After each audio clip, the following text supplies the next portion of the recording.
สวัสดีทุกคนวันนี้เราก็จะมารีวิวเส้นทางเนาะเส้นทางนี่แม่นงามแห้งบ่ได้หูลองคอมเมนต์มาเด้อเราก็จะไป2คนเฮาเลยเนาะไปกันเลยมาเบิ่งเส้นทางเนาะอันนี้เป็นป่าสงวนปากเซ่เฮามาฮอดจุดนี้แหละหลายๆคนก็คงสิหูลองคอมเมนต์มาเด้อตอนนี้เฮาก็ได้มากดเงินเนาะเพื่อเดินทางต่อประมาณอีก40-50กิโลเนาะนี่ทางนี้แม่นคอนกรีตแบบนี้เลยขี่ไปก็สิแม่นอันเป็นทางปูยางเนาะงามโคตรงามเลยเรียบเป็นเรียบพี่น้องเส้นทางสปป.ลาวตอนนี้ก็มาใส่น้ำมันหลังจากนั้นก็เดินทางต่อนี่จังมันเว้ายังจุกจิกเนาะเว้าเรื่องเส้นทางนี่แหละมันโคตรงามมันโคตรดีมันโคตรสวยมันโคตรอลังการเลยเนาะนี่เห็นบ่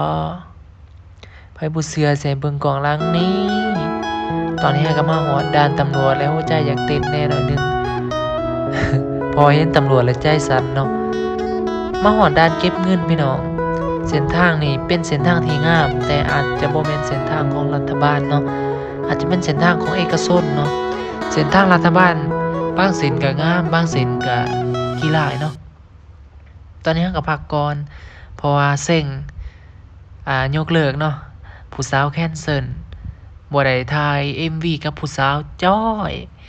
เนาะเฮาก็สิได้เดินทางกันต่อไปหากินข้าวแล้วก็ไปถ่ายลิปซิงค์เพลงเฮาก็เดินทางมาโอ้ยบรรยากาศนี่โคตรเย็นเลยเนาะนี่แถวนี้ผู้ใดฮู้คงสิฮู้ดีเนาะผู้ใดที่อยู่แถวๆนี้แหละได้เห็นบ่ซื้อเห็นบ่โอ้บรรยากาศเย็นทันใจก็โล่งดีแต่ตอนนี้เฮาก็สิได้ถ่าย MV ก่อนถ่ายลิปซิงค์เพลงเอามาฟังกันเลย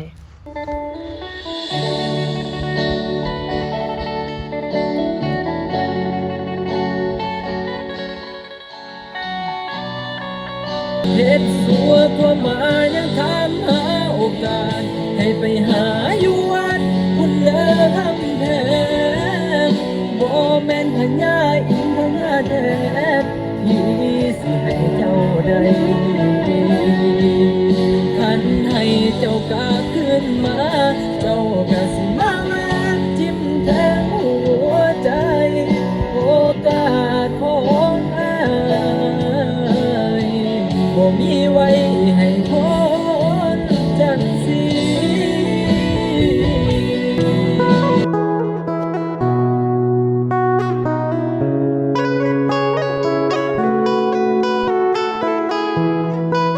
นี่ฮะก็ได้มาฮอดปากเซ่แล้วเนาะถือว่าแม่นภารกิจมื้อนี้แม่นบ่สำเร็จเนาะว่าสิได้ไปจับมือผู้สาวปักซองสุดท้ายถือข้าวต้มผู้สาวปักซองตัวเก่งเนาะ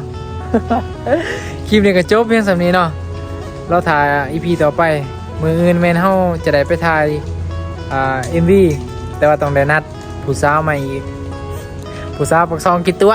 บ๊ายบายฝากกดไลค์กดแชร์กดติดตามซองจันทพรในเด้อ